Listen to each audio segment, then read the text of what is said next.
যেই ছেলে বিদেশে আছে তার কাছে 80, 90, 1 লাখ 2 লাখ টাকা তার কাছে জমা আছে, তার টাকা আছে, ব্যাংকে হোক, শ্বশুর বাড়িতে হোক, কোনো পুঁজি খাটাইয়া রাখছে কোনো আনে হোক, কিন্তু সে যদি বাড়িতে 30,000 40,000 টাকা পাঠাইয়া কোরবানির সময় অতপর ওইটা বাপমার নামে কোরবানি দেয়, তাহলে বাপমার কোরবানি হবে, কিন্তু এই ছেলের কোরবানি আদায় হবে না, তার উপরে কোরবানি ওয়াজিব, সে গুনাহগারী থাইকা যাবে।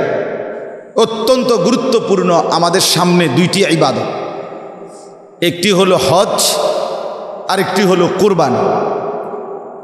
এই দুইটার মধ্যে কোরবানি যেটা, সেটা সম্পর্কে কিছু কথা সামান্য বলার উদ্দেশ্যেই আমি এই আয়াতখানা পড়ছি। আল্লাহ তাআলা বলেন, ইনয়াকুম মিনকুম 20 সাবিরুন ইয়াগলিবু মিআতাই।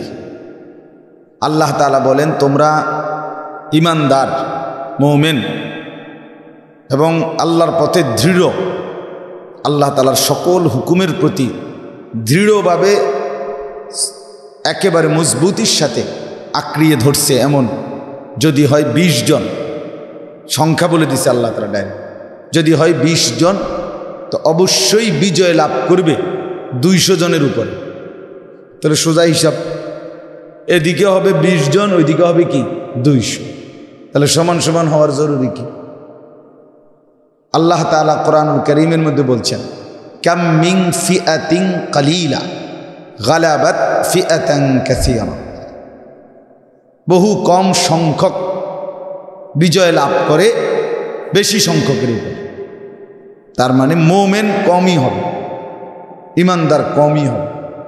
ঈমানদারের সব কিছুতেই দুনিয়াবি আসবাব প্রযুক্তি সব কিছুই কম হবে, কিন্তু ঈমানদারের রূহের শক্তি, আল্লাহ তাআলার সাথে সম্পর্কের শক্তি, সেটা বেশি হবে, আর এর দ্বারাই বিজয় আসবে। বিজয় আসবে, এই কমের মধ্যেই বিজয় আসবে, এটাই স্বাভাবিক হিসাব। আরেকটা কথা হলো, যত কিছু কুফর, শিরিক, নাফরমানি, আল্লাহর অবাধ্যতা, দুনিয়াবি যত চাকচিক্য, গুনার যত আবরণ, সব কিছুই আলাদা, কিন্তু ঈমান, ইসলাম, আল্লাহকে মানার যোগ্যতা, এটা মানুষের সত্তাগত, সৃষ্টিগত। মা মিন মাউলুদিন ইল্লা ইউলাদু আলা ফিতরাতি, নবী সাল্লাল্লাহু আলাইহি ওয়াসাল্লাম বলেন, প্রত্যেক মানুষ আল্লাহকে মানার, ইসলামকে মানার একেবারে ফিতরাত, স্বভাবজাত যোগ্যতা নিয়েই ভূমিষ্ঠ। তাহলে এইটা তার অস্তিত্বের সাথে মিশাই দেওয়া আছে, মানার যোগ্যতাটা। তো উপরে দিয়া মোবাইলের মাধ্যমে, নারীর মাধ্যমে, বাহ্যিক চাকচিক্যের মাধ্যমে, গুনার বিভিন্ন প্রলোভনের মাধ্যমে, দুনিয়াবি আসবাবপত্র, মেকানিজমের মাধ্যমে যত কিছুই করুক, কিন্তু ঈমান সত্তার ভিতরে আছে। এটা যখন নড়ে উঠবে, এটা যখন জেগে উঠবে, তো বাইরের এই সমস্ত খোলস এক নিমিষেই দূর হয়ে যায়, এক নিমিষে। এজন্য যে বদলায় সে একদিনেই পিছনের সব ছেড়ে দেয়, বদলে ফেলতে পারে, কারণ এটা তো তার সত্তার ভিতরে কি আছে, মানার, আল্লাহকে গ্রহণ করার যোগ্যতা আল্লাহ দিয়েই দুনিয়াতে পাঠিয়েছে। এই জন্য ঈমানদার কোনো যুক্তিতে সংখ্যা কম, এ কারণেও কোনো আফসোসের কিছু নাই, দুনিয়াবি সব কিছু কম, এত পেরেশানির কিছু নেই। মুসলমান ঈমানদার সত্তাগতভাবেই আল্লাহকে মানার যোগ্যতা মানুষের ভিতরে আছে, শুধু চেষ্টা করে আল্লাহর পথে ডেকে আল্লাহ তাআলা যাকে বদলাবে, হেদায়েত দিবে, তো সে নিশ্চিত আপনার আল্লাহর পথে ফিরে আসলে তাদের দ্বারা অল্প হোক বিজয় আসবে, বিজয় আসবে। আজকে মনে করেন ফিলিস্তিনের গাজা, এই যেই অঞ্চলে ইসরায়েলের ইহুদিরা প্রতিনিয়ত যুদ্ধ করছে, এবং বিশেষ করে আজকে 8 মাস, সেই অক্টোবর থেকে আজকের মে, লাগাতার গোটা ইউরোপের সমস্ত প্রযুক্তি এবং ইসরায়েলের সমস্ত শক্তি দিয়ে প্রযুক্তি দিয়েও মুজাহিদদের গাজার মুসলমানদের ঘাড় নামাইতে পারে না। বাড়ি ঘর ভবন সব ধসে ফেলছে, কিন্তু আত্মসমর্পণ করে নাই। এখন একজন মুসলমান বলে নাই যে আমি সারেন্ডার, আমারে বাঁচান। বেঈমানের কাছে কি চায় নাই? নিরাপত্তা চায় না। তাদের কাছে কোনো আশ্রয় প্রার্থনা করে নাই। সব হারাইতেছে, কিন্তু মুজাহিদরা যুদ্ধ অব্যাহতই রাখছে। কারণটা কি? কারণটা হলো আমরা নির্ভরযোগ্যভাবে জানি আলহামদুলিল্লাহ যে ফিলিস্তিনের ওই গাজা উপত্যকার যতগুলো মুসলমান, প্রত্যেক মুসলমান যে মা তাকে জন্ম দিছে, যে মায়ের গর্ভে জন্ম নিছেন, ওই মা জন্মের সময় ওই বাচ্চার কানে বলছে যে হে আমার প্রিয় সন্তান, আমি তোকে জন্মই দিয়েছি ফিলিস্তিনের মুক্তির জন্য, আমি তোকে জন্মই দিয়েছি মসজিদে আকসার মুক্তির জন্য, বলিত্তুকা, আমি তোকে প্রসবই করেছি বাপ আজাদির জন্য, জীবন দেওয়ার জন্য। তাইলে যারা কলিজা থেকে এটা বিশ্বাস করে যে তারা জীবন দেবে, তাদেরকে পরাজয় করা যাবে না, সময় লাগবে শুধু। কিন্তু এরাই জিতবে, মুসলমানই জিতবে।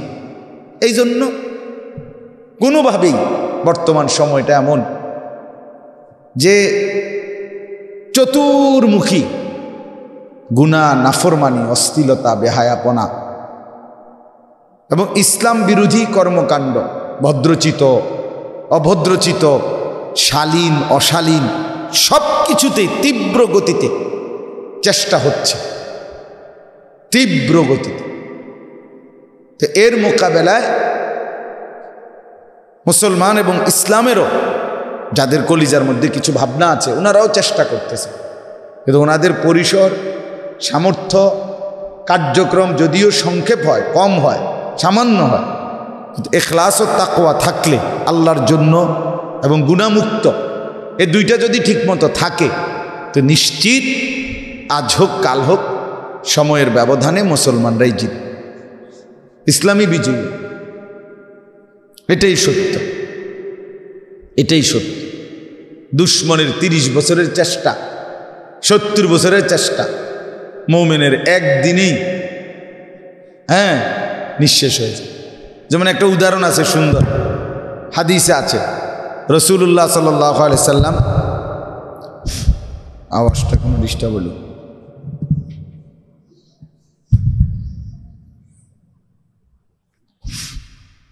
খুলে গেল নাকি? সুইচ তো নাই,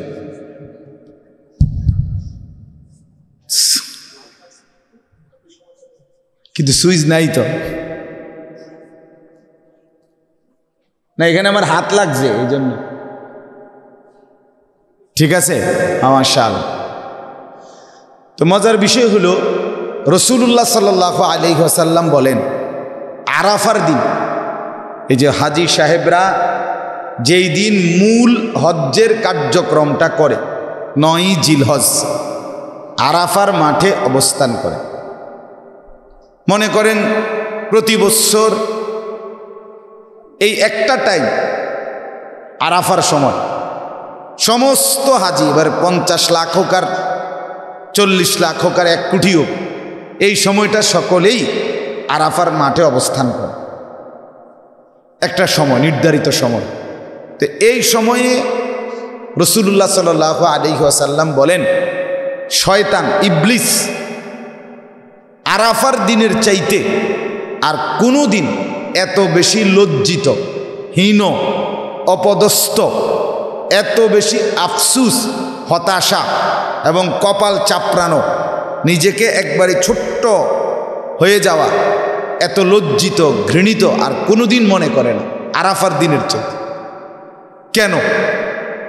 রাসূলুল্লাহ সাল্লাল্লাহু আলাইহি ওয়াসাল্লাম বলে, ইবলিস আরাফার দিন তাকায়া তাকায়া দেখে যেই লোকটাকে সে গত 40 বছর, 30 বছর, 50 বছর লাগাতার বড় বড় বিভিন্ন গুনাহ নাফরমানির মধ্যে লাগাতার অভ্যস্ত রাখছিল। 40 বছরের সাধনায় যেখানে নিয়ে গেছিল ইবলিসে তারে, আজকে একদিন আরাফার মাঠে ওই লোকটা হাজি সাহেব কাইদা আল্লাহর কাছে দোয়া করাতে আল্লাহ 50 বছর, 60 বছর, 40 বছর, 70 বছরের গুনাহ একসাথে মাফ করে দিছে। তো এখন বেচারার কি হালাত, হায় হায় রে, এত বড় বিল্ডিং আমার দুমাধুম বম্পিং করে কি করে দিল, উড়াই দিল, মানে সে সব শেষটা। তাহলে সে মনে করেন যে শীতের রাতে, প্রচণ্ড শীতের রাতে যেই যুবককে রাস্তার দাঁড় করায় রাখছে মোবাইল দেখার জন্য, তেনে শয়তানও তো শীতে কষ্ট পাইছে, সেও তো ওইখানে আসিল। তাহলে বেচারা এই শীতে গরমে রোদে বৃষ্টিতে তার লগেই তো আসিল, যত কষ্ট করছে হেও তো কষ্ট করছে অনেক। তাহলে এই সব কষ্টের বিনিময়ে যা গুনাহগুলো করাইল সে দেখলো আরাফার দিন আল্লাহ তাআলা সব মাফ করে দিছে, তার সব শেষ। তো এই জন্য বললাম আর কি, 70 বছর, 30 বছর, 50 বছরে কাফের মুশরিক বেঈমান সমস্ত প্রযুক্তি দিয়ে যেখানে আগাবে, আল্লাহ তাআলা ইমানদারের মুমিনের এক ফুৎকারে, এক হুঙ্কারে, এক তাকবীর ধ্বনিতে সব কিছুই কি হয়ে যাবে, শেষ হয়ে যাবে, ইমানদারের বিজয় হবে। এই জন্য আমি আপনাদেরকে এটা বলার উদ্দেশ্য হলো, 2 জন হই আর 10 জন হই, ঘাবড়াইতে নাই, হতাশ হইতে নাই, আল্লাহর কথা বলতেই হবে, আল্লাহর কথা শুনতেই হবে, প্রতিটা সুযোগ কাজে লাগাইতে হবে, এটা একটা জরুরি বিষয়। প্রত্যেকটা সুযোগ, একজনকে বলার সুযোগও আপনি হাতছাড়া করা যাবে না, হাতছাড়া করা যাবে না। আমি সেদিন গত বৃহস্পতিবার আমারে আপনার একজন হাজি সাহেব আমাদের ক্যান্টনমেন্টের, উনি আমারে ফোনে জানাইছে, তাও আরেকজনরে দিয়া, আমার উনি কথা বলে নাই, আরেকজনকে দিয়ে বলছে যে উনার বিবি আর উনি 2 জন মানুষ, ওনারা হজে যাবে। এখন ওনার বিবির আগ্রহ আশা, পরের দিন ফ্লাইট, ওনার বিবির আশা যে আমার নাম বলছে স্বামীর কাছে যে হুজুরে যদি আমাকে বাসায় আইসা, আমরা যেহেতু হজে যাব, আমি 10টা মিনিট কদ্দুর নসিহত করতো, ভাল লাগতো ওনার কাছে, উনার মন চাচ্ছিল। তো উনি আরেকজন আমাদের তাবলিগের সাথী ভাই ওনারে জানাইছে, উনি আমারে জানাইছে হুজুর এমনি এমনি এই কথাটা কইছিল, আপনার কি সেই সুযোগ হবে? ঘটনাচক্রে ওই দিন আমার 3টা বয়ান, এই গত বৃহস্পতিবার আসর থেকে নিয়ে, আসরের পরে, মাগরিবের পরে, এশার পরে। আমি বললাম আমি আসতেছি, আপনি কনে মিয়ারে, আমি অহনে এই যাওয়ার পথেই বয়ান করে যাব। পরে ওনার ঘরে গিয়া এই শুধু একজন মহিলা হজে যাবে, উনি শুধু, উনি পর্দার আড়ালে ওই পাশে বসছে, আর ওই ওনার স্বামী আমার লগে বসছে, খালাস। এই একজনের জন্যই 30-32 মিনিট সময় হজ্জের কিছু কথা ওনারে বলছে। আমার টার্গেট ছিল এটা যে হোক একজন মহিলা, শ্রোতা আমার একজনই হোক, কিন্তু আমি এই সুযোগটাও কাজে লাগাইতে চাই, সম্ভাবনার কোনো সুযোগ ফেলে দিতে চাই না, আমাদের চেষ্টা করেই যাইতে হবে। সোমবার দিন ঘূর্ণিঝড়, মেইন বৃষ্টিটা হলো সোমবার দিন না, সোমবার দিন আপনার পূর্ণ বৃষ্টি, বিকাল টাইমটা মাগরিবের পরে কেমন বৃষ্টিটা হইল। আচ্ছা, আমার ওই দিন 2টা বয়ান ছিল 2 জায়গায়, আলহামদুলিল্লাহ 2টা মাহফিলে আমি দোনোখানেই পূর্ণ বয়ান করছি। এই সোমবার দিন দোনো মাহফিল বয়ান করছি। প্রথম মাহফিলে যেখানে বয়ান করছি কুমিল্লা জেলা সদর দক্ষিণ, ওই বুষ্টি বাজার ফরিদ ভাইয়ের পাশে। তো ওইখানে আমি মসজিদে ঢুকছি, এই পুরো বৃষ্টির মধ্যে 60-70 জন মানুষ বসছে মসজিদে, একটা ছোট্ট সৌরবিদ্যুতের লাইট এক কোণা দিয়া জ্বলতেছে, সামান্য ক্ষুদ্র আলো, শ্রোতা একজনও দেখি নাই, আমি কোনো শ্রোতাই দেখি নাই, চেহারা দেখি নাই, আন্দার। আমি বলছি আন্দারেই চলো, কোনো সমস্যা নাই, পরে আপনারা আমার এক সময় দেখে লইয়েন, হ্যাঁ অনুবাদ করে লাই। পরে 8:15 পর্যন্ত বয়ান করছি আলহামদুলিল্লাহ। আবার আইসা এশার নামাজ জামাতে পড়ে আবার দ্বিতীয় মাহফিলে পুরা বৃষ্টি এবং রাস্তায় পানি উঠে গেছে, ওই গল্লিতে করে ভাসে গেছে। এই অবস্থায় গিয়েও আবার পরের মাহফিলেও আলহামদুলিল্লাহ 10:30 পর্যন্ত বয়ান করছে। ওইখানেও 100 মানুষ হয়েছে। খালাস, বলার উদ্দেশ্য হলো বুজুর্গি না, মানে না কেরামতি কইবার লেগে বলছি না যে মানে আমি একটা বিরাট বুঝি আল্লাহ কত বড় গাউস কুতুব, আসলে এইটা না। উদ্দেশ্য হলো এই কথা বুঝানো যে সম্ভাবনার সবটা কি লাগানো, কাজে লাগানো, কোনোটাই কি না করা, কাজে না, মানে বাদ না দাও, সব সুযোগ কাজে লাগানো, সব সুযোগ। এই জন্য আলহামদুলিল্লাহ আজকে আমরা যে কয়জন বসছি এতে কোনো গাবরাবার কিছু নেই। 10 জন হোক, 5 জন হোক, 20 জন হোক, 2 জন হোক, 1 জন হোক, আল্লাহর কথা বলার সব সুযোগ কাজে লাগাইতে হবে, কাজে লাগাইতে হবে। ইউসুফ ভাই, এটা জরুরি বিষয়। আমাদের অসংখ্য সাথী ওলামায়ে কেরাম উঠতি ওনার বুঝে নাও, উনি মনে করে আমি কইলে শুনবো কেনা, আপনি কইলে একজনও শুনতো না, আপনি একজনকেই বলেন, আপনি কইলে আপনার বিবিও শুনতো না, হেবুড়িরে কদ্দুর কন, আপনার ছেলে মেয়েও শুনবে না, তাদেরকে একটু বলেন। আপনার স্বাস্থ্য ভাই জ্যাঠতো ভাই কেউ শুনবে না, তাদেরকে একটু বলেন। আপনি কাজে লাগান, সুযোগটাকে কাজে লাগান। হযরত নূহ আলাইহিস সালাম 950 বছর মানুষকে আল্লাহর পথে ডেকেছেন। কোরআনুল কারীম এখানে স্পষ্ট আছে নূহ আলাইহিস সালামের পুরা রিপোর্টটা, ওনার দাওয়াতের পুরা রিপোর্ট, কিভাবে কিভাবে কি করছে উনি আর 950 বছরে, এটা উনি বলছেন আর আল্লাহ তাআলা কোরআনে নাজিল করছেন।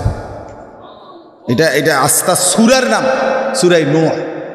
29 নম্বর পারায় একটা সূরাই আছে নূহ আলাইহিস সালামের নাম, সূরা নূহ।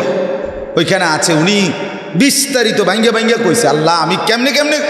আচ্ছা, আল্লাহ কি দেখে নাই 950 বছরের নূহ আলাইহিস সালাম কি কি করছে এটা আল্লাহ দেখছে কিনা বলে? কিন্তু উনি উনার, আমি বুঝছি আর কি, উনি এরপরও কইছে আল্লাহ আমার দুঃখটা আমি কদ্দুর কই, আমার কদ্দুর কইতে দেন তো আমার কল যারা ঠান্ডা হইব, আমি কদ্দুর কই কিটা করছি, আমি কষ্টটা কি করছি আপনি কদ্দুর শোনেন আমার। আল্লাহ বলছে আচ্ছা কও, ঠিক আছে কও। ক্বালা রাব্বি ইন্নী দাআউতু কওমি লাইলান ওয়া নাহারা। এই যে নূহ আলাইহিস সালাম লম্বা বর্ণনা দিছে, আল্লাহ আমি রাতে বলছি, আমি দিনে বলছি, ওরা কানে আঙ্গুল দিছে আমার কথা না শোনার জন্য, আমি বলছি, ওরা কাপড় দিয়ে চেহারা ঢাইকা ফেলছে, আমি তবুও বলছি, ওরা জিদ দেখাইছে, স্যাদ দেখাইছে আমার লগে, আমি তবুও বলছি, ওরা অহংকার করছে যে কিসের আযাব উযাব, আমি তবুও বলছি। এরপরে দাআউতুহুম জিহারা, প্রকাশ্যে বলছি, আলানতু লাহুম, ঘোষণা দিয়া দিয়া কইছে, আসরারতু লাহুম, গোপনে একজন একজন কইরা কানে কানে গোপনে গোপনে বলছি। আল্লাহ কইছি দুনিয়াবি লাভ হবে, তোমরা ভাত মাছ চাল ডাল বৃষ্টি সন্তান সম্পদ সব কিছু তোমাকে লাভবান হবে, এই এই এই লোভ দেখাইও কইছি। আপনি আল্লাহ, আপনি যে সবাইকে বানাইছেন সৃষ্টি করছেন, আমনের কথা মনে করাইয়া করাইয়া করছি, যারে কেমনে এমন আল্লাহ নাফরমানি করবা তিনি কি বানায় নাই? মা লাকুম লা তারজুনা লিল্লাহি ওয়াকারা ওয়া কাদ খালাকাকুম আতওয়ারা, আপনি যে বানাইছেন এটা মনে করায় করে। অর্থাৎ উনি বুঝাইতে চাইছেন, আমি এক কথাই বলতে চাই যে আল্লাহ আমি সম্ভাবনার কোন সূরত বাদ দেইনি। মূল বক্তব্য হলো এই কথা, আমি কোনো আইটেম যতভাবে হইতে পারে, যতভাবে কোনো চেষ্টা বাকি রাখি। এরকম একটা পাগলা নেশা না হইলে মানুষের পরিবর্তন হয়।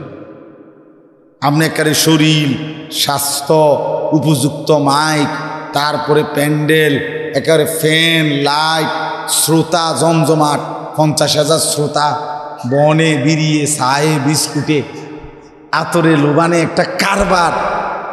হ্যাঁ, বুঝেন নাই কথাটা? না না, এমনি হবে না, এমনি হবে না। দাঁড়িয়ে এমন হইলে হবে না, বলতে হবে আল্লাহর জন্য, মেহনত করতে হবে সর্বোচ্চ সর্বোচ্চ।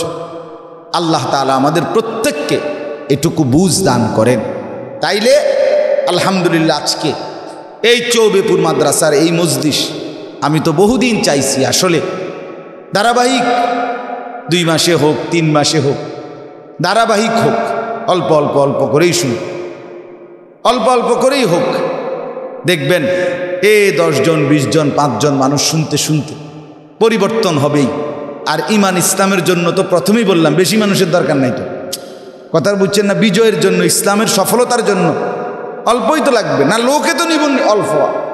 আল্লাহ বলছে আমি লোকে নিব অল্প, কোম্পানি বলছেই লোক নিবে অল্প, আমরা এনে শিক্ষালে লাভ কি? ওয়াকালিলুম মিন ইবাদিয়াশ শাকুর, এই যে সরাসরি কোরআনের আয়াত, সরাসরি কোরআনের আয়াত। আল্লাহ বলেন আমার শুকরগুজার কৃতজ্ঞ বান্দা কম, কালিল। আল্লাহ বলেন কালিলাম মা তাযাক্কারুন, উপদেশ গ্রহণ করে কম, কালিলাম মা তাশকুরুন, শুকরগুজার হয় কম, তো লোকে নিবে কম, আল্লাহ নেবেই তো কম। দেখার বিষয় আমি লাগলো কিনা, আমাকে নিল কিনা।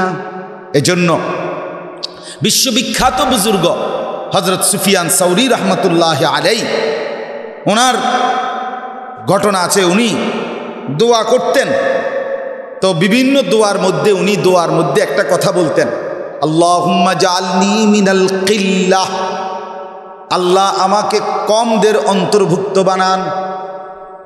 এই কমদের অন্তর্ভুক্ত বানান, এটা কি দোয়া? এমনি তো স্বাভাবিক কেউ বুঝতো না এটা কি। আল্লাহ আমারে কমদের দলভুক্ত করেন, কমদের অন্তর্ভুক্ত করেন। কিল্লাত মানে কম। তো ওনারে জিজ্ঞেস করছে হযরত আপনি এটা কি বলেন যে কমদের অন্তর্ভুক্ত বানান? তো উনি বলছে আল্লাহ যে বলছে ওয়াকালিলুম মিন ইবাদিয়াশ শাকুর, আল্লাহ যে বলছে শুকরগুজার বান্দা কম। আল্লাহর কাছে এই জন্য বলি আল্লাহ কম বলতে যে কয়জন, আমাকে সেই কয়জনের অন্তর্ভুক্ত রাখেন। সুবহানাল্লাহ। ওয়াকালিলুম মিনাল আখিরিন, সূরা ওয়াকিয়ার মধ্যে আছে আল্লাহ তাআলা জান্নাতের জন্য যেই বান্দাদেরকে আলাদা নির্ধারণ করেছেন, সেখানে পরবর্তীদের থেকে নেবেন কম। তাহলে এই জন্য কম এটা কোনো দোষের কিছু না, এটা কোনো লজ্জার কিছু না। আল্লাহর কথা, দ্বীনের কথা, কোরআনের খেদমত, মসজিদ মাদ্রাসা, আল্লাহর দ্বীন, এটা কম মানুষই করবে, কিন্তু বিজয় এই কমের উপরে, যদি সঠিক ইখলাস ও তাকওয়া থাকে। আল্লাহ তাআলা এই মাদ্রাসা, মসজিদ এবং এই মজলিসকে আল্লাহ তাআলা কবুল করেন, আমিন।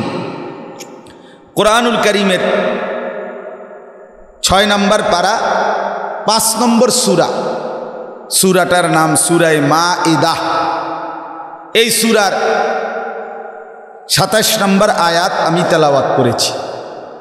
ইনশাআল্লাহ আর অল্প একটু সময় আমরা এই বিষয় নিয়ে একটু কথা বলি।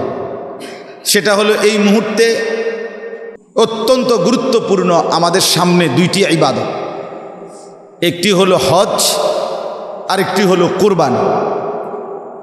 এই 2টার মধ্যে কুরবানি যেটা, সেটা সম্পর্কে কিছু কথা সামান্য বলার উদ্দেশ্যেই আমি এই আয়াতখানা পড়ছি।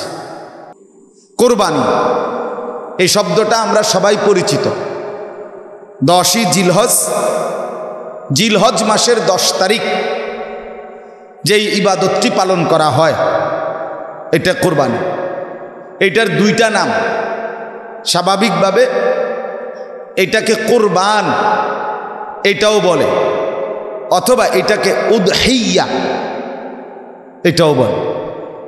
এই দিনটাকে ইয়াউমুল আযহা বলে, ইয়াউমুল আযহা। এই শব্দটার আরো উচ্চারণ আছে, উদহিয়া, ইদহিয়া, দাহিয়া, সবগুলি আরবি উচ্চারণ। তাহলে উদহিয়া বা ইয়াউমুল আযহা, বা আমরা যেটারে বলি ঈদুল আযহা, এই একই কথা, এইটাই, অথবা কোরবানি। তাহলে ঈদুল আযহা বলতে আমরা যা বুঝি কোরবানি তাই, কোরবানি বলতে যা বুঝি ঈদুল আজহা বলতে তাই।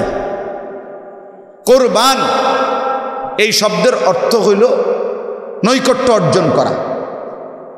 তো নির্ধারিত দিনে আল্লাহ তাআলার হুকুমে নির্ধারিত প্রাণী জবাই করে আল্লাহ তাআলার নৈকট্য সন্তুষ্টি বান্দা কামনা করে, এই জন্য এটাকে কোরবান বলে। নাই তো যেই কোনো ইবাদত, যেই কোনো নেক কাজ যা শরীয়ত সম্মত, কোরআন সুন্নাহ সমর্থিত, তার দ্বারাই আল্লাহ তাআলার কুরব নৈকট্য হাসিল করার চেষ্টা করা যায়। এই জন্য আমরা অনেক সময় বলি যে জানের কোরবানি দিতে হবে, মালের কোরবানি দিতে হবে, দাওয়াত ও তাবলীগে বলে সময়ের কোরবানি দিতে হবে। এই তার মানে নিজের প্রিয় জিনিস আল্লাহ তাআলার সন্তুষ্টির জন্য পেশ করা, এটা হইল কোরবান। ভাই এই বসে বসে মোবাইল টিপলে এই এমনি সময়টা চলে যাবে, এই খামখেয়ালি করতে আর ছবি তুলতে তুলতে এক সময় দেখবেন আপনি আর কিছুই বুঝছেন না, এই গোড়ার গাছ লইয়েই যাবেন। এরপরে বুঝছেন, এই হলো কিছু মানুষের বদ আখলাক। মানে তার কথা হইল আমার কিছু বুঝার কিছু না, আমি তো সবই বুঝি, ইসলামও তো আমার আর বুঝার কি আছে। কাজে আমি শুধু দায়িত্ব হইল মোবাইলটারে সমৃদ্ধ করা, মোবাইলের ভিতরে যত লক্ষ ওয়াজ আমি জমাইতে পারলাম তত নেকি।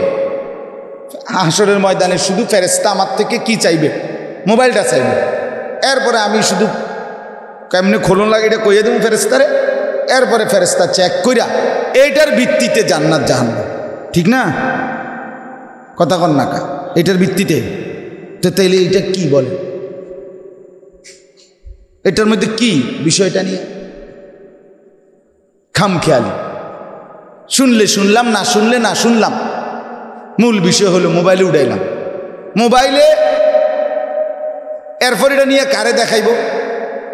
বাইক দেখাইব, যে গড়ে বেড়ি তৈরি দেখাইব, ওয়াজ সা হুজুর তো এতে বালা সুন্দর রেকর্ডিং ওয়াজ তো আছেই। বেড়ি কবি এটা কিতা উঠাইছে, উঠে নাই, আওয়াজ সুন্দর হয়েছে না, চেহারা বেটকাই রয়েছে, কি হতে লাভ হইল কে? এবার একে তো কিছু শুনলো না, ফাঁকে তাকে ঠিক মতো উঠলো না, তারপরে ধরা গেল না, এবার পুরা ধরা কিনা। এই জন্য আপনি যদি নিজে সামনাসামনি শোনেন, চোখের দিকে তাকাইয়া লাভ বেশি। বাস্তব, রাগ হইয়েন না, এমনি শক্ত করে কইলামারি। মূলত আসলে এটা অভিজ্ঞতা। সরাসরি শুনলে বরকত বেশি, ধারাবাহিক শুনলে, চোখের দিকে তাকাইয়া শুনলে লাভবান বেশি। আল্লাহ তাআলা আমাদেরকে বুঝার তৌফিক দান করে। চলেন তো বলতেছি কুরবান, কুরব নৈকট্য হাসিল করা। তাহলে যেই কোনো ইবাদত, যেই কোনো নেক আমল শরীয়ত সম্মতভাবে কোরআন সুন্নাহ মতে করে আল্লাহ তাআলার নৈকট্য কামনা করা, এটা কুরবান। আর ওরফে বিশেষ পরিভাষায় আমরা আল্লাহ তাআলার হুকুমে জিলহজ মাসের 10, 11, 12 এই 3 দিন নির্ধারিত শরীয়ত কর্তৃক নির্ধারিত প্রাণী আল্লাহর সন্তুষ্টির জন্য জবাই করা, এটাও কুরবান। এটারে উদহিয়া, আদহা অথবা ঈদুল আদহা এটা বলে কা। এটার অর্থ হলে এই দোহা, এখানে একটা শব্দ আছে, মূল শব্দ দোহা। ওই যে কোরআন শরীফে একটা সূরাই আছে ওয়াদ-দুহা, এইটা যেই শব্দ, এইটাও এই শব্দ দোহা, ওয়াদ-দুহা। তো এটাও ঈদুল আদহা, উদহিয়া, ইদহিয়া, দহিয়া, আদাহি। সাহাবীরা জিজ্ঞাসা করছে মা হাদিহিল আদাহি, এই সব কিছুর অর্থ হইল দোহা। এই শব্দের অর্থ হইল সকালবেলা সূর্য যখন উঠে আসমানে, এই উঠবার পরে এশরাকের ওয়াক্ত চলে যাওয়ার পর সূর্য যখন ওইটা পুরা আলোটা ছড়ায় দেয়, আলোটা মেলে ধরে, এই সময়টা মানে দুপুর না, দুপুরেরও আগে কিন্তু এশরাকেরও পরে সূর্য যখন পূর্ণভাবে উঠে পূর্ণ আলো ছড়িয়ে দেয়, এই সময়টাকে বলা হয় দোহা। এই জন্য সালাতুদ দোহা, চাষতের নামাজ কয় আমাদের দেশে মুরব্বীরা। হ্যাঁ, নফল নামাজ পড়ে, এই সময়ের নামাজ, নফল নামাজ আছে। তো এই টাইমেই স্বাভাবিকভাবে কোরবানির প্রাণী জবাই করা হয়। ঈদের নামাজ হয়, সূর্য পূর্ণভাবে উঠে, এশরাকের ওয়াক্ত শেষ হয়ে গেছে। এই সময়ই মানুষ মূলত কি করে? সচরাচর কোরবানি করে।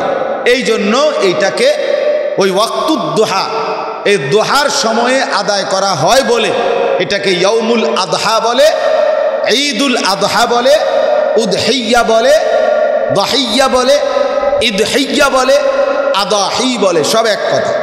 অর্থ হলো সকালবেলার সূর্য পূর্ণ আকাশে উঠবার পরে যেই ইবাদত আদায় করা হয়, যেই কোরবানির প্রাণী জবাই করা হয়, এই জন্য এটাকে কেবল। তাইলে আমরা বুঝলাম এই দুইটা শব্দের ব্যবহার, একটা হলো কোরবান, আরেকটা হলো ঈদুল আদহা, ইয়াউমুল আদহা। আদহা এই শব্দটি ব্যাপকভাবে হাদিসে ব্যবহৃত আছে, আর কোরবান এই শব্দটি কোরআন শরীফের মধ্যে ব্যবহৃত আছে সরাসরি। এই যে যেমন এইখানে সূরা মায়েদার ২৭ নম্বর আয়াতের মধ্যে আল্লাহ তাআলা বলেন, ওয়াতলু আলাইহিম নাবা আবনাই আদামা বিল হক ইজ কাররাবা কুরবানান। এই যে কুরবান, সরাসরি আদম আলাইহিস সালামের দুই ছেলের ঘটনা বলতে গিয়ে আল্লাহ তাআলা কুরবান এই শব্দটি কোরআনে উল্লেখ করেছেন। আরেকটা হইল কোরআন শরীফে আরো এক জায়গা দিয়ে আছে, বিকুরবানিন তাকুলুহুন নার। আল্লাহ তাআলা বলছেন, পূর্ববর্তী জামানার হুকুম বলছে, আগের জামানায় কোরবানি ছিল এরকম যে কোরবানি করার পরে যেটা আল্লাহর জন্য উৎসর্গ করত, দিত, সেটা আসমান থেকে নির্ধারিত আগুন এসে জ্বালায় ফেলত। যারটা জ্বালানো হতো তার কোরবানি কবুল হইতো, যারটা জ্বালানো হইতো না তারটা কোরবানি গ্রহণযোগ্য হতো না। তো এইটাই বলছে বিকুরবানি তাকুলুহুন নার, কোরবান যেটাকে আগুন এসে খেয়ে ফেলবে, মানে জ্বালিয়ে ফেলবে। তাহলে কোরআন শরীফে কোরবান শব্দটি ব্যবহার আছে। এবং ইয়াউমুল আদহা, ঈদুল আদহা, আদাহি, উদহিয়া, এই সবগুলো হাদিসের মধ্যে কি আছে? ব্যবহার আছে। সব মিলিয়ে জিলহজ মাসের 10, 11, 12, 10 তারিখ সুবহে সাদিকের পর থেকে আপনার সকালবেলা ভোর থেকে নিয়ে একেবারে 12 তারিখ সন্ধ্যা পর্যন্ত যেই ইবাদত আল্লাহর সন্তুষ্টির জন্য প্রাণী জবাই করা, যেটা করা হয়, এটাই কুরবান, এটাই ইয়াউমুল আদহার ইবাদত, এটাই ঈদুল আদহা, এটাই উদহিয়া। এবার আসেন রাসূলুল্লাহ সাল্লাল্লাহু আলাইহি ওয়াসাল্লাম হাদিসের মধ্যে এই কুরবানির, এই আল্লাহর নামে এই প্রাণীগুলো জবাই করার অপরিসীম ফজিলত নবী সাল্লাল্লাহু আলাইহি ওয়াসাল্লাম বলেছেন। ফজিলত বলছেন মারাত্মক, বড় সড়ো, অনেক বেশি, সাথে সাথে ধমকও দিছেন না করার কারণে, অনেক মারাত্মক। ফজিলত যেমন খুব, ধমকও খুব। ফজিলত কেমন? রাসূলুল্লাহ সাল্লাল্লাহু আলাইহি ওয়াসাল্লামকে সাহাবীরা জিজ্ঞেস করছেন, মা হাদিহিল আদাহি, হে আল্লাহর রাসূল, কোরবানিটা কি? 10ই জিলহজ আমরা যেই সকালবেলা প্রাণীটা জবাই করি, এটা কেন করি? কি এটা? কোন ধরনের ইবাদত? নবী সাল্লাল্লাহু আলাইহি ওয়াসাল্লাম বললেন, সুন্নাতু আবিকুম ইব্রাহিম, তোমাদের পিতা ইব্রাহিমের সরাসরি সুন্নাত। সুবহানাল্লাহ। আমরা সবাই এই ঘটনা জানি, ইব্রাহিম আলাইহিস সালাম এবং ইসমাঈল আলাইহিস সালামের কোরবানির ঘটনা। ওয়াফাদাইনাহু বিযিবহিন আযীম, আল্লাহ তাআলা ইব্রাহিম আলাইহিস সালামের কোরবানি কবুল করে ইসমাঈলকে জবাই না করাইয়া তার জায়গায় আল্লাহ তাআলা একটি দুম্বা কোরবানির ব্যবস্থা করেছেন। সেই থেকে চলছে। রাসূলুল্লাহ সাল্লাল্লাহু আলাইহি সাল্লামের জামানায় নবীজি বললেন, সেই তোমাদের পিতা ইব্রাহিম আলাইহিস সালামের জারিকৃত সুন্নাত, নিয়ম এই কোরবানি। তো সাহাবীরা জিজ্ঞেস করছেন, ক্বালু ফামা লানা ফিহা ইয়া রাসূলুল্লাহ, এটা করলে আমাদের লাভ কি? আল্লাহর নবী সাল্লাল্লাহু আলাইহি ওয়াসাল্লাম বলেন, বিকুল্লি শাআরাতিন হাসানা, প্রত্যেকটা পশম, গরু, ছাগল, ভেড়া, দুম্বা, বকরি, ওট, মহিষ, এটার প্রতিটা পশমের মাধ্যমে তোমাদের জন্য নেকি দেয়া হবে। সুবহানাল্লাহ। তাইলে প্রত্যেক পশমের মধ্যে নেকি, প্রতিটা পশমে নেকি। আর একটা গুরুত্বপূর্ণ নিয়ম হলো, নেকি কখনোই আল্লাহ তাআলা যখনই কোনো আমলের কারণে আল্লাহ নেকি দেয়, তো নেকির প্রথম সংখ্যা হলো 10। 1 কোনো নেকি নেই, 2 কোনো নেকি নেই, 9 পর্যন্ত কোনো নেকি নেই, মানে এটা লেখে না, ফেরেশতা অটোমেটিকলি 10 লেখে। মান জাআ বিল হাসানা ফালাহু আশরু আমসালিহা, এটাই সহজ হিসাব। তাহলে নেকি মানেই হলো 10। তাহলে প্রত্যেক পশমে কমপক্ষে কি আসবে? 10টা করে নেকি আসবে। আচ্ছা, 10টা সীমাবদ্ধ না, 10 হইল সর্বনিম্ন। এবার বান্দার দিল যেদ্দুর, নেকির পরিমাণ তদ্দুর। ওয়ালাকিন ইয়ানালুহুত তাকওয়া মিনকুম, এই কোরআন শরীফ আছে, ফাইদা ওয়াজাবাত জুনুবুহা ফাকুলু মিনহা ওয়া আতইমুল কানিআ ওয়াল মু'তার। রব্বুল আলামিন বলে, বান্দা, কোরবানির জন্য জবাইকৃত প্রাণী জবাই করার পরে যখন কাত হয়ে পড়ে, অর্থাৎ যখন পুরা ঠান্ডা হয়ে যায়, রক্ত প্রবাহিত হয়ে যায়, এবার চামড়া ছিলে যেই গোশতটা পাইলা, ফাকুলু মিনহা, তুমি এখান থেকে খাও। এবং ওয়া আতইমুল কানিআ ওয়াল মু'তার, অভাবী, গরিব, দুস্থ, 2 ধরনের, কেউ চেয়েছে হাত পেতে, অথবা কেউ চায় নাই, অথচ দুর্বল আত্মীয় স্বজন, পাড়া পড়শি হয়তো লজ্জায় বলে নাই, কিন্তু যে দুর্বল, এমন চাইছে যে অথবা চায় নাই, এমন উভয় শ্রেণীর দুর্বলকেও খাওয়াও। তো এবার যেন বান্দা বলে, রব্বুল আলামিন, এত সুন্দর গরু এতটা কষ্ট করে কিনলাম, 4টা বাজার খুঁজা কিনলাম, ঘাম বাইয়া বাইয়া পড়ছে, একটা গরু দেখা বহুত যত্ন করে আপনার সন্তুষ্টির জন্য গরুটা কিনছি, নিজে গিয়া কিনছি, নিজে থাইকা কিনছি, সব কিছু করলাম আপনার জন্য, জবাইও করলাম। এখন বুঝি আপনি 1 টুকরাও নিবেন না? আপনি 1টা টুকরা গোশত নেন, এত কষ্ট করে কিনলাম, জবাই করলাম, আপনি কিছু তো নেন, বাকিটা নাইলে আমি খাবো। রব্বুল আলামিন বলেন, না বান্দা, গোশত পুরাটা তুমি নিয়ে নাও, দিল পুরাটা আমি আল্লাহকে দিয়ে দাও, আমার গোশত লাগবে না। লান ইয়ানালাল্লাহা লুহুমুহা ওয়ালা দিমাউহা, আল্লাহ বলেন, আমি গোশতও নেই না, রক্তও নেই না, এগুলো আমার লাগবে না, দিলটা দাও। আমি দেখব দিলে আমি ছিলাম কিনা, আমি দেখব দিলের মধ্যে আমার সন্তুষ্টি কিনা, আমি দেখব দিলের মধ্যে খুশি খুশি ছিল কিনা, নাকি না ফাইতে ইজ্জত রক্ষার্থে আজ 12 বছর কোরবানি দেই, এবছর অভাবে থাকলেও কোরবানি না দিলে মানুষে কিতা কইব? মানুষে আপনার বাপের মাথা কইব, মানুষে কিতা কইব? মানুষে কিতা কইব? কিতা আবার মানুষে কইলেই কি, মানুষে কইব আরে আপনি কোরবানি দিচ্ছেন না, তো কিছে? অথবা মানুষে কইছে আবার কোরবানি দিচ্ছে, তো কিছে? আপনি একবারে জুনায়েদ বাগদাদি হয়ে গেছেন। বলেন আপনি কি এটা কি বাইজিদ বুস্তামি হয়ে গেছেন আপনি কোরবানি দিয়া? তাইলে মানুষে কিতা, মানুষে কইলেই কি, না কইলেই কি? এজন্য রব্বুল আলামিন বলেন, ওয়ালাকিন ইয়ানালুহুত তাকওয়া মিনকুম, আমি কিন্তু তাকওয়া চাই, তাকওয়া চাই, দিল চাই। আল্লাহ যেন বলে, বান্দা, কোরবানির দিন সব প্রাণী তাকিয়ে থাকে, সব মানুষ গরুর দিকে, আমি রব্বুল আলামিন তাকিয়ে থাকি আমার বান্দার দিলের দিকে। আমি চাই দিল, আমি চাই গুনাহমুক্ত ছিল কিনা, তাকওয়া মানে গুনাহমুক্ত হওয়া। আমি দেখব টাকাটা হালাল কিনা, আমি দেখব অন্তরে আমার সন্তুষ্টির উদ্দেশ্য ছিল কিনা। আমি দেখব ফজরের নামাজ পড়েছিলা কিনা, আমি দেখব ঈদের নামাজ পড়েছিলা কিনা।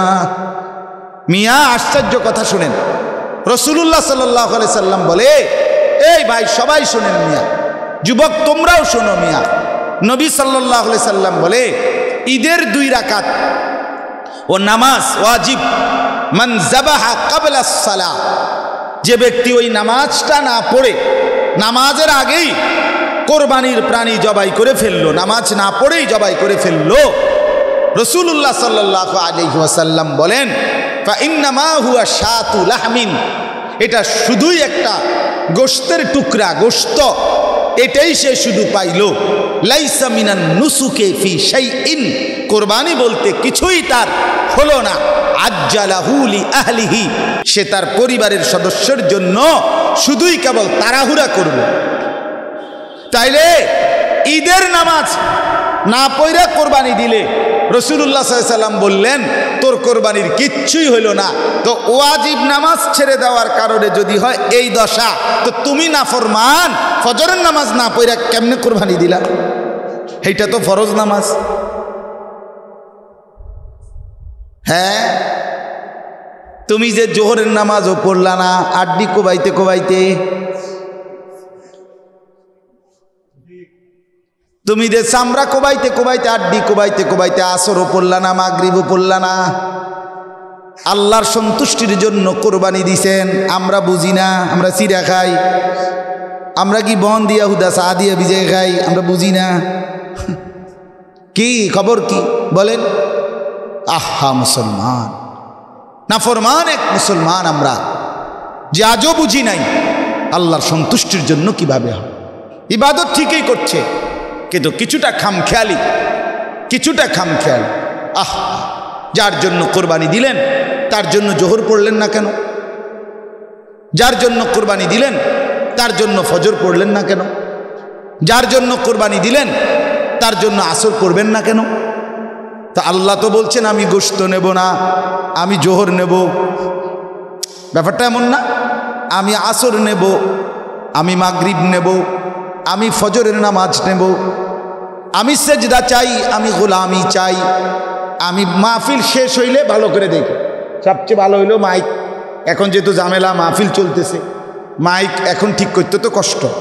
মাহফিল শেষ হয়ে গেলে নিরিবিলি টাইমে তখন দেখা কি হইল, হ্যাঁ কোন বেটা বলে বাজারের দিন পকেটের থেকে মনে করেন 26 হারাই এলাইছে বাজারের দিন।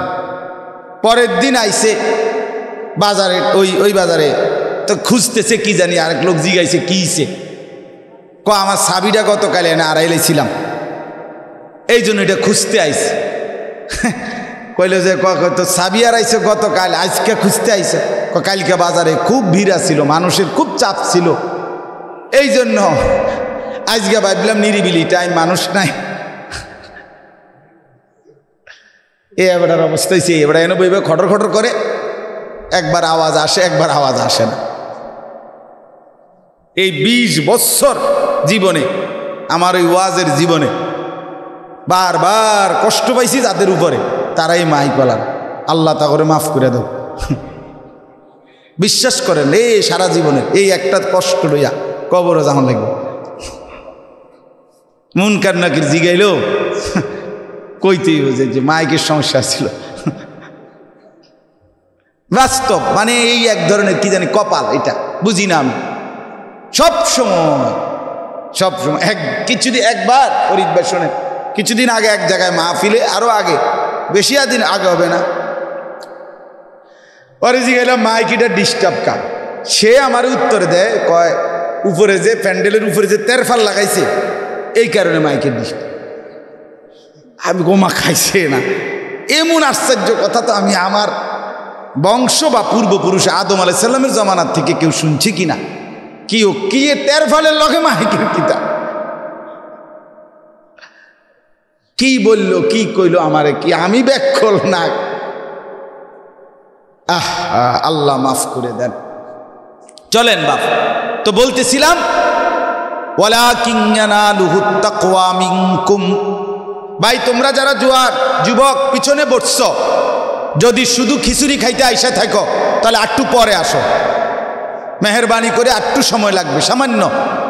আল্লাহর ওয়াস্তে এখানে বৈশা কথা বললো না বাপ, এতটা বেয়াদব হইও না, এতটা অভদ্র মুসলমানের বাচ্চা হয় না। সাফ কথা, লজ্জা শরম যদি থাকে তো কথা শোনো, আর নাই তো তুমি বাইরে ঘুরো, খিচুড়ি খাইবার টাইমে আইসো। পরিষ্কার বললাম, মুসলমানের বাচ্চা বেহায়া হয় না, মুসলমানের বাচ্চা বেশরম হয় না। এজন্য বললাম জিন্দেগি মানে খামখেয়ালি না, নওজোয়ান জীবন মানে খামখেয়ালি না। শেষ পর্যন্ত তোমার জীবন তোমার হাতেই, মনে রাখো। এই মোবাইল, এই চুলের ফ্যাশন, এই বন্ধুদের আড্ডা, এই সমবয়সীদের তামাশা কিচ্ছু থাকবে না, একলাই হয়ে যাবা তুমি দুনিয়াতেই। কবরে তো হবেই, দুনিয়াতেই। আমি এখন একাই, আমার সেই স্কুলের বন্ধুরা কই? আমার লগে আইছে এখন মাহফিলে। আমার সেই হাই স্কুলের বন্ধুরা কই? কথা বলেন না কেন? আছে কেউ আমার সাথে? আমি একাই।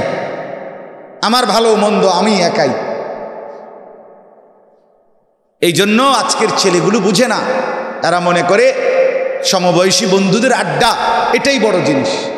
মা বাপ, বংশ, ধর্ম, কোরআন, সুন্নাহ, আল্লাহ, খোদা, রসুল, কারো ইজ্জত তার কাছে দরকার নেই। তার দরকার হইল মোবাইল, নারী, ছবি, নাচ, গান, নর্তকী, উলঙ্গ দৃশ্য, অসভ্য কথাবার্তা, চিৎকার চেঁচামেচি, চুলের ফ্যাশন, প্যান্টের ফ্যাশন, পেশাব করে পানি না নেওয়া, একটা মোটর সাইকেল পাইলে চালানো, খালাস। আহা, হায় হায়, হায় হায়, এটা কোনো সুস্থ স্বাভাবিক মানুষের জীবন হইতে পারে না বাপ। এত বেখেয়ালি মানুষ হয় না। জন্তু জানোয়ার হলে ভিন্ন কথা, হাইওয়ান হইলে ভিন্ন কথা। হাইওয়ানের কোনো নিয়ম নাই। কুকুর, বিড়াল, গরু, ছাগলের কোনো হালাল হারাম নাই। আছে কি কোনো? বৈধ অবৈধ কোনো আছে কিছু? বলে না, হের বৈধ অবৈধ কি? সে তো জানোয়ারই। তো যার জীবনে কোনো বৈধ অবৈধ নাই, সে ঘরের মাও দেখে, বোনও দেখে, মানুষের বেডিও দেখে, তারা বুঝাইতে গেল তার কাছে কোনো কি নাই, হালাল হারাম নাই। সে হালাল টাকাও গনে, সুদের টাকাও গনে, ঘুষের টাকাও গনে, বাটফারির টাকাও গুনে, দোনোটারই মিলাইয়া রাখে। তো তার কাছে কোনো হালাল হারামের পার্থক্য আছে? সে বউও দেখে, আবার টেলিভিশনে সিনেমার নর্তকীও দেখে। তো তার কাছে কোনো হালাল হারাম আছে কি? তো হালাল এবং হারাম, বৈধ অবৈধ যার মধ্যে নাই, তার এই আখলাক, এটা তো মানুষের চরিত্র নয় বাপ, এ তো জন্তু জানোয়ারের চরিত্র। ভেবে দেখো, নিজের ভালো দেখো, নিজের কল্যাণ দেখো। একেবারে আত্মভোলা মানুষ হয় কেমন, যে আমি আমার কিছুই বুঝি না, অথচ আমার বয়স 18। ওমা এইটা কি, এটা কি প্লাস্টিক? এতটুকু তো কমন সেন্স তো থাকে মানুষের, নাকি? যে আমার নিজের এতটুকু ভালোই আমরা বুঝি। ছেলে পেলেদের চেহারা সুরত দেখলে খুব মায়া হয়, মনেই না। আমার কাছে মনে হয় মুসলমানের ছেলে, অনেক ছেলের চুল, প্যান্ট, জামা, কথাবার্তা দেখলে মনে, কতদিন যে হয় যে সে যে মুসলমান ভুলে গেছে, এটা কতদিন হয় আমনে আর তালাশ কইরা খুঁজা পাবেন। কতদিন হয়েছে যে ভুলে গেছে সে, ফজরের নামাজ ভুলে গেছে কতদিন সে নিজেও জানে। 5 ওয়াক্ত নামাজ পড়ে নাই কতদিন যাবত, এখন আর গুন্না বলতে পারবে না। কত লক্ষ নারী ছবি নর্তকী দেখছে, এখন আর গুণে বলতে পারবে না। ওফো, বলেন বাপ, এ কেমন সন্তান, এ কেমন মা বাপ, এ কেমন জিন্দিগি, এ কেমন পরিবার। কে কার জন্য কি করে, বাপে কার লাগা কষ্ট করে, আর ফোলাই বা কি লেগে এরম করে, স্বামী বা কার জন্য কষ্ট করে, বেডি বা কি লেগা বাইরে ঘুরে। কি ও ঘটনা কিতা? না না, আপনি বলেন, বিচারের কথা। তোর জন্য তোর স্বামী আজকে 28 বছর বিদেশ, আর তুই বেডি দি বাজারে ঘুরস, তো তুই ওই বেটাগারে কষ্ট দেস কেন? কথা বলে তোমাদের জন্যই, স্ত্রী ছেলে মেয়ের জন্যই বেচারা 30 বছর ধরে বিদেশ। বিনিময়ে তোমরা আল্লাহও নাই, আখেরাতও নাই, নামাজও নাই, পর্দাও নাই, ইজ্জতের কদরও নাই, পর্দার এহতেমামও নাই। তো ওই বেচারারে কিত্তে কষ্ট দাও যে আমরা তো আসলে তোমারে পছন্দ করি না, এটা বলে দিলেই তো ভালো ছিল। বলেন পরিবার কাকে বলে, বন্ধন কাকে বলে, একসাথে কাকে বলে? বাবার চুল একরকম, ছেলের চুল আরেক রকম, মায়ার বোরকা একরকম, মাইয়ার বোরকা আরেক রকম। হ্যাঁ, স্বামীর চলাফেরা একরকম, স্ত্রীর আখলাক আরেক রকম। এইটা কি? তো এইটা পরিবার হইল কেমনে? বন্ধন হইল কিভাবে বলেন?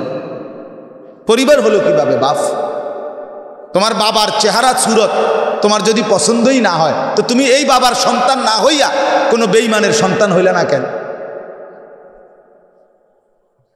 বলো ভাইয়া, তোমরা ছেলেরা যারা তোমাদের চুল এই কাফের মুশরিকের মতো, তো তারা তোমরা এফিডেভিট করে কোনো বেঈমানকে তোমাদের পছন্দনীয় বাবা বানায় নাও।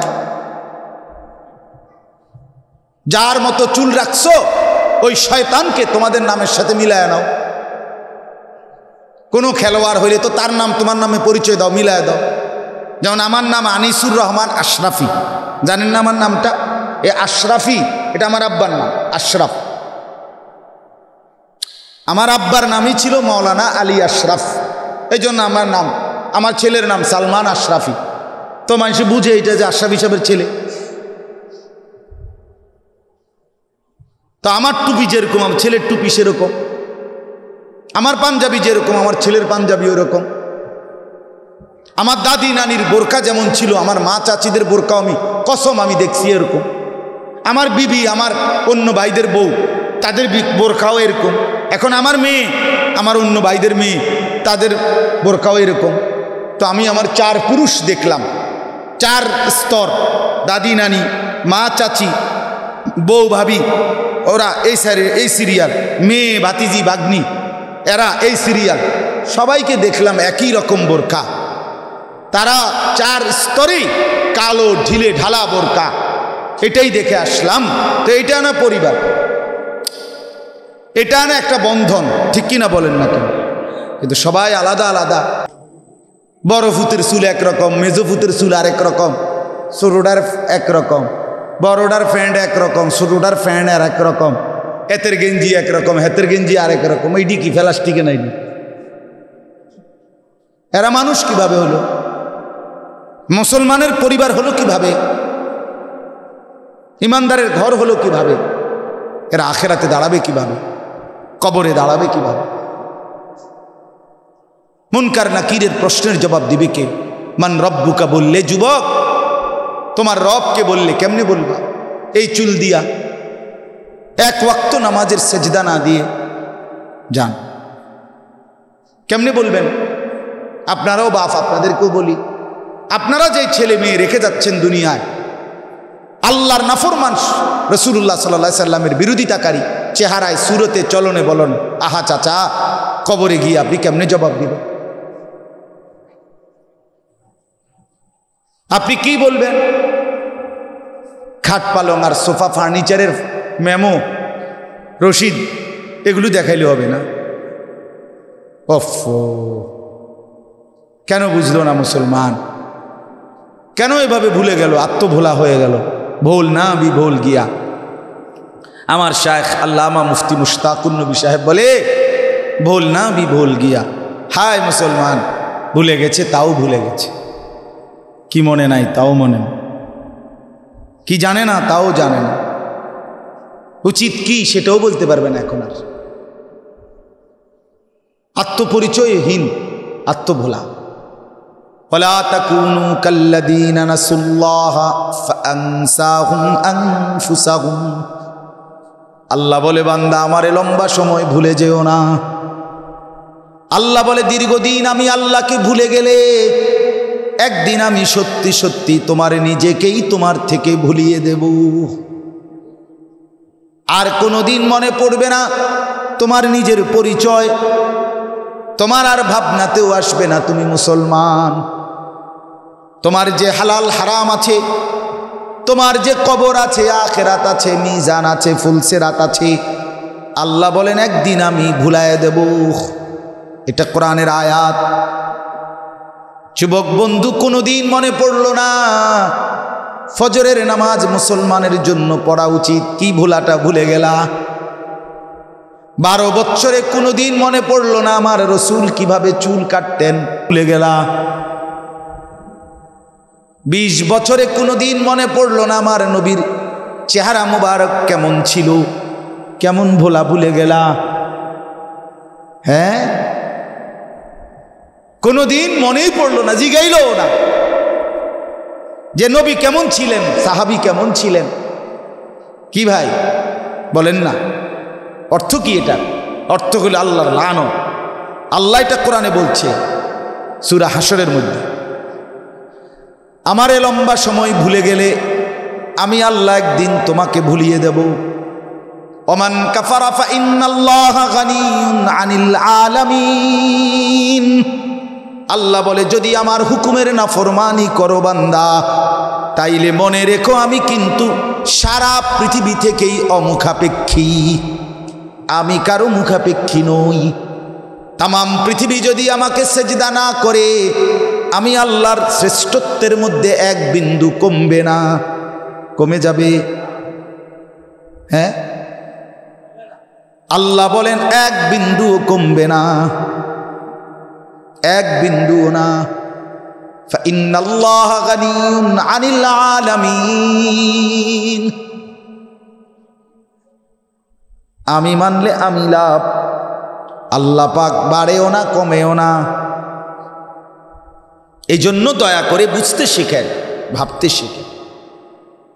ছেলেরা নিজের ভালো বোঝো, তোমার ভালোই তুমি, আমারটা সাউন্ড লাগবে। আমি একভাবে যাই গেমু চিনি আমি আনতিকা কুড়িতে এরপরে দেয়া কোম্পানিগঞ্জ হইয়া ক্যান্টনমেন্ট, এটা আমি চিনি বাসা। তুমি আমার লাগে চিন্তা করো লাগবে না। আমি অনেক দিন ধরে আইতে আইতে একটা আইডিয়া হয়েছে, তুমি আমারে চিনান লাগতো না। তো তুমি নিজের ভালো দেখো। বাবারা আপনারাও দেখেন, আপনি আরেকবার হিসাব মিলাইয়া যান। আপাতত মোটামুটি দুনিয়া তো অনেক দিন হয়েই গেছে, 50-60 বছর। এবার আখেরাতে একটু হিসাব মিলান, কদ্দুর কি হয়েছে ডাকি কি বলেন। আমি তো প্রায় দিন বাসায় রাতে বা সকালে, যেমন আমি আগামী মঙ্গলবার আল্লাহ চাহে তো আল্লাহর দয়ায় হজ্জের সফরে যাব। আমার বুধবার সকালবেলা ফ্লাইট, আল্লাহ যেন তৌফিক দেয়। তো প্রতিদিন আমি বিবিরে একবার হলো জিগাই যে আর কি বাকি, মানে ঘরের সংসারের কাজ, বাজার, বিশেষ কোনো কিছু আর কি বাকি। পরশুদিন আমার বলতেছে যে দরজার 2টা সিটকারি নাকি তার কাজ রয়েছে, এটা লাগবে। আমি হ্যাঁ, তো এর আরও কি আছে বলো। তার মানে আমি তো হিসাব মিলাইতেছি যে আমি বুধবারে চলে যাব ইনশাআল্লাহ হজ্জের উদ্দেশ্যে। তাহলে এর আগে আমার সংসারের কি কি কাম বাকি আমি এটি করে দিতে হইব না, কি বলেন? তাহলে আমি তো চলে যাচ্ছি কবরের দিকে। তা আমার কি দেখা দরকার না যে আমার কি গুছানো হইল কবরে, আর কিছু রইল কিনা? হজ্জে গেলেই তো মানুষ কি বারবার ব্যাগটা তালাশ করে।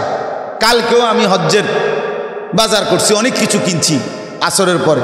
গতকালকে একটা ছুরি দরকার, একটা প্লেট, একটা স্টিলের গ্লাস, হ্যাঁ, একটা নেল কাটার, 2টা ফেসিয়াল টিস্যু, 2টা টয়লেট টিস্যু, 6টা গেঞ্জি লইছি, 2টা লুঙ্গি নিছি, একটা গামছা লইছি, একটা বিছনার চাদর নিছি।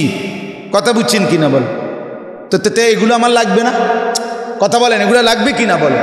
তো তাহলে আমার সফরের 33 দিনের সফর, 33 দিন আমার এই যাওয়া আসা আল্লাহ যদি নেয়, তো এই 33 দিনের জন্য আমি প্রতিদিন একবার ভাবতেছি আর কি রইল। এহরামের কাপড়, কোমরের বেল্ট, কান্দের ব্যাগ, 2 জোড়া স্যান্ডেল, চামড়ার 1 জোড়া জুতা, ব্রাশ, টুথপেস্ট, মেসওয়াক, তসবি, আমার আপনার ওষুধ, আমি যে ওষুধ খাই ডেলি, যে সামান্য এই ওষুধ, এগুলো লাগবে কিনা বলেন, প্রেসক্রিপশান। তো এটি যে লেখছি কাগজে মিলাইয়া মিলাইয়া টিক চিহ্ন দিয়া দিয়া 33 দিনের জন্য কত কিছুর নাম কইলাম। হাসরের ময়দানের একদিন 50,000 বছর, 50 আলফা সানা। আল্লাহ কোরআনে বলছে একদিন 50,000 বছর। আল্লাহর নবী সাল্লাল্লাহু আলাইহি ওয়াসাল্লাম বলেন, হতে পারে কোন কোন বান্দাকে কবরেই শুধু থাকতে হবে 40,000 বছর। ফুলসিরাতের দৈর্ঘ্য 30,000 বছরের রাস্তা। তো এই কদ্দুর গুণেন, 50 আর 40 90, 90 আর 30 1,20,000 বছর। এরপরে বাকিগুলো আল্লাহ আমাদেরকে বুঝ দান করেন। ভেবে দেখেন বাপ, আরেকবার ভালো করেই ভাবেন, মনোযোগ দিয়ে ভাবেন। ছেলেরা তোমাদেরকে বললাম ভাই, নষ্ট হইও না, নষ্ট হইও না। নষ্ট হইয়া গেলে তো হইয়াই গেলা, ফচ্চা গেলে তো ফচ্চাই গেল, চরিত্রহীন হয়ে গেলে তো হইয়াই গেলা। নারীর ফান্দে, মোবাইলের ফান্দে, শয়তান দুষ্ট বন্ধুর ফান্দে, অশ্লীল ছবির ফান্দে ঢুকে গেলে তো নষ্টই হয়ে গেল।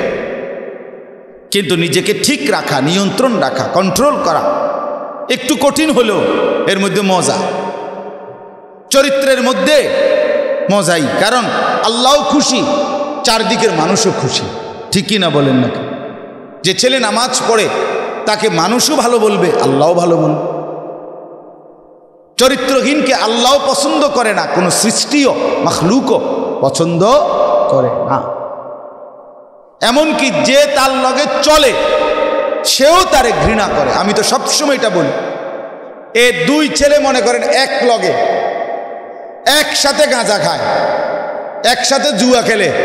আপনি এরকম দুইজন যে আজকে 10 বছর ধরে একসাথে জুয়া খেলে, এমন দুইজন ছেলেরে যদি আপনি আলগা কইরা একজনরে জিগান তোর লগের হইতে কেমন, হইতে বলবো যে আমার লগের হে জুনায়েদ বাগদাদি। কথা বলে এটা কইব কে? এ বুঝিয়ে হে জুনায়েদ বাগদাদি কইব, জীবনেও বলবেন। হে বলবে বাটপারের হেডকোয়ার্টার, শয়তানের হেডকোয়ার্টার। ঠিক কিনা বলেন? যদি বলেন কিরে এক লগে তোরা জুয়া খেলস, তোরা তো একজন আরেকজনের কমপক্ষে খারাপ কইতে পারস না, তে হেইতে কব মা কি কন শয়তানের ভালো কমু কেমনে? বোঝেন নাই কথা? জীবনও ভালো বলবে না, সিস্টেমে নাই। মন্দকে মন্দরাও মন্দ বলে, ভালোরাও মন্দ বলে। অসৎকে অসৎ বন্ধুরাও অসৎ বলে, আবার ভালো মানুষরাও কি বলে? অসৎ বলে। আল্লাহ আমাদেরকে বুঝার তৌফিক দান করেন। চলেন তরজমাটা শেষ করি। তো এই জন্য বললাম, রাসূলুল্লাহ সাল্লাল্লাহু আলাইহি ওয়াসাল্লাম বলেন প্রত্যেক পশমে পশমে কোরবানিতে নেকি। এবার আসেন একটা ধমক।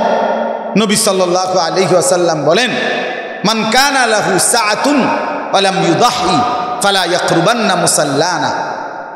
যে ব্যক্তির সামর্থ্য ছিল অথচ কোরবানি করলো না, রাসূলুল্লাহ সাল্লাল্লাহু আলাইহি ওয়াসাল্লাম বলেন সে যেন আমাদের নামাজে, ঈদগাহে নামাজ আদায়ের জন্য না আসে। তোর মতো নাফরমান মসজিদে আইবি না,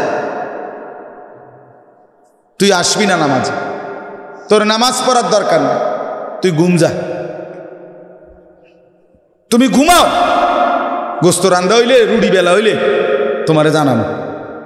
তুমি যেহেতু আসছো দুনিয়া গোস্ত খাইতা, তো খাইও। তাহলে ধমকটা কেমন? রাসূলুল্লাহ সাল্লাল্লাহু আলাইহি সাল্লাম মুসলমানদের সমাজ, মসজিদ, নামাজ একসাথে, এখান থেকেই তারে আলাদা করে দিছে, বিচ্ছিন্ন করে দিছে। যা তুই বেটা বের হয়, আমাদের সমাজে আসবি না, ইমানদারের পরিবেশে আসবি না। কেন? সামর্থ্য ছিল অথচ কোরবানি দিল। তাহলে বাপ, কোরবানির ফজিলত অনেক, কোরবানি না করার ধমকও কি অনেক। কোরবানির 3 দিন, 10 তারিখ জিলহজ, মানে আমরা যেদিন কোরবানি করি তারপরের 2 দিন, এই 3 দিনের মধ্যে পুরুষ কিংবা নারী যার কাছেই তার মৌলিক সংসারের খরচ, এই বউ বাচ্চা মানে যে কয়জন রে সে খরচ করে খাওয়ায়, এই কয়জনের বাজার সদাই ওষুধপত্র কাগজ কলম বই খাতা গ্যাস বিদ্যুৎ পানির বিল ইত্যাদি যেগুলো মৌলিক খরচ, এর অতিরিক্ত তার কাছে যা আছে তা দিয়ে যদি তার কাছে মনে করেন এর অতিরিক্ত জমি আছে, ব্যবসার মাল আছে, বাজারে ভিট আছে, ব্যাংকে কিছু টাকা আছে, এই মৌলিক সংসারের প্রয়োজনের অতিরিক্ত, তাহলে ওইগুলো দিয়ে যদি কোরবানির দিন ওইগুলোর মূল্য 52.5 বড়ির রূপার দাম,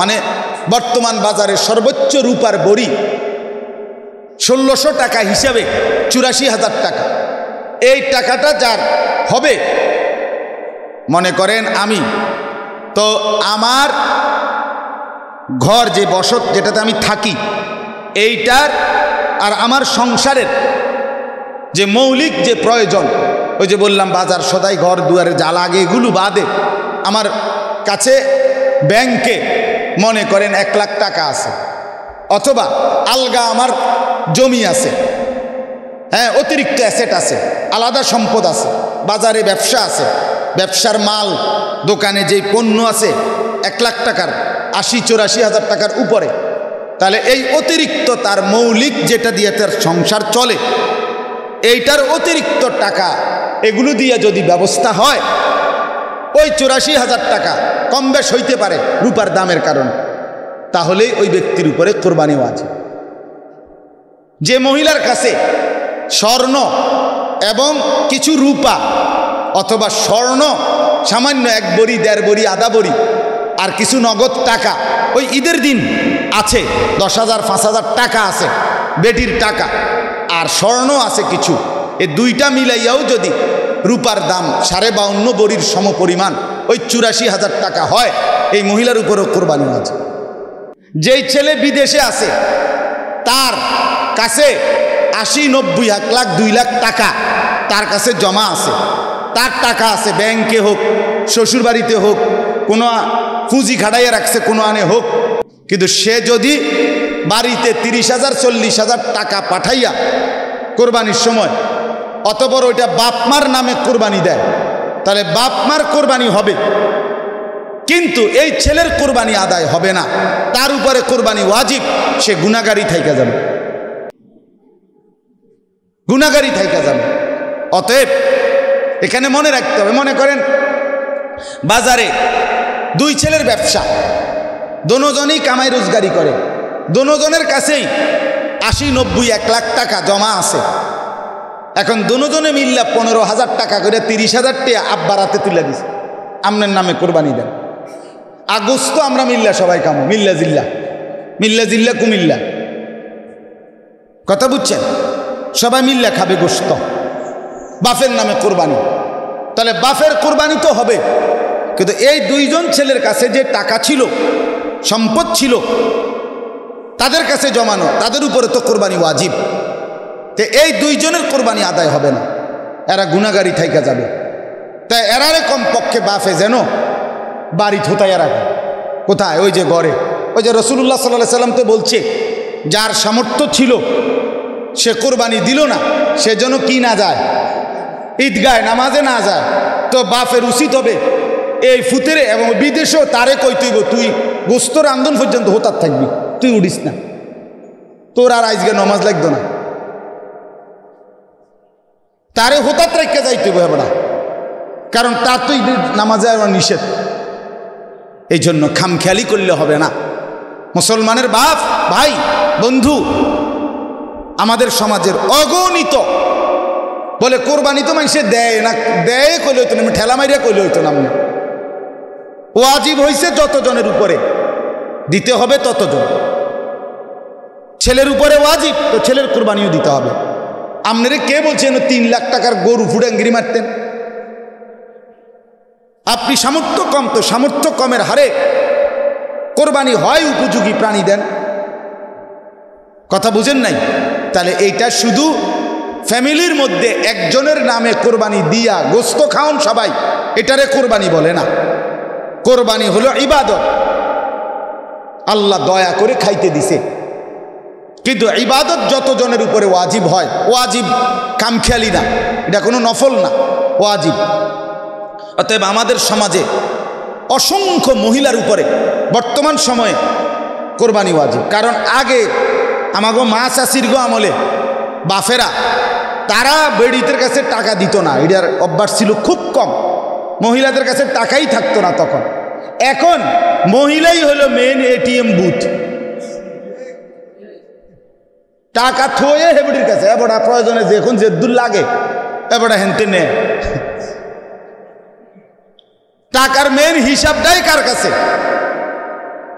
বেড়ির কাছে। কথা বুঝছেন না? তাইলে মহিলারা অজস্র টাকার ব্যক্তিগতভাবে মালিক। স্বামী কখনো 2000 কখনো 5000 টাকা দিছে, এটি জমা দিয়ে রেখে দিছে, জমা করে আলমারিতে, ভ্যানিটি ব্যাগে, কোনোখানে। তাহলে তার কাছে যে কিছু স্বর্ণ আর ওই টাকা, এই দুইটা মিলাইয়া 52.5 ভরি রূপার দাম 84,000 টাকা হলেই তো এই মহিলার উপরে কোরবানি ওয়াজিব। কই মহিলার কোরবানি তো দেয় না, অধিকাংশই দেয় না। আরো বললে খুব বেডি কথা বুঝতা না, এইগুলা তুমি রুডি বানাও বুঝতো, বেডিত মানুষ এত তান বুঝা ফাটতা না। না, বেডি শুধু রুডি বানাবে, বেডির কবর নাই, মহিলার আখেরাত নাই। কথা বলেন না কেন? মহিলার কোনো বিচার আচার আসেনি আখেরাতে। তাহলে মহিলাদের কোরবানি দিতে হবে। যত ছেলে উপার্জন করে প্রত্যেক ছেলের কোরবানি দিতে হবে। যদি ওই পরিমাণ টাকা হয়, একেবারে দিন মজুর বা সামান্য 10,000 20,000 30,000 40,000 টাকার আয় আসা যাওয়া করে, এবারে না হোক, কিন্তু স্বাভাবিকভাবে শহরে চাকরি করে, গ্রামে ব্যবসা করে, এরকম প্রায় অধিকাংশ বিদেশ থাকে, তাদের উপরে কোরবানি ওয়াজিব। বুঝছেন কি না? এই জন্য বাপ, এইটা আমার একজনে বলার পরে একুব ভাই কয়, ফুত হারা জীবন ফুত মানুষ করছি, অন বুঝি হাতের নামে কোরবানি হইতো, বাপের নামে কোরবানি। আমি বললাম, চাচা বাপের নামে কোরবানি করুক, আমার তো কোনো মানা নাই, কিন্তু অর্থ তো হইল, আমি যে বললাম আর যে চাচা আমার আব্বারে আমি একটা লুঙ্গি কিনা দিলাম মনে করেন, তো আমার আব্বার খেদমত করলাম, এটা ঠিক কিনা বলেন? তো এর লেগে আমার আর লুঙ্গি ফিন্দার দরকার তো নাই। কথা বলেন না কেন?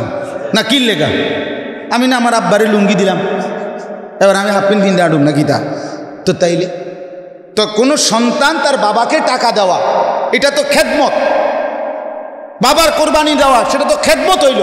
তো তোমার ওয়াজিব, তোমার হুকুম আদায় করতে না, তোমার লুঙ্গি ফিনতা না।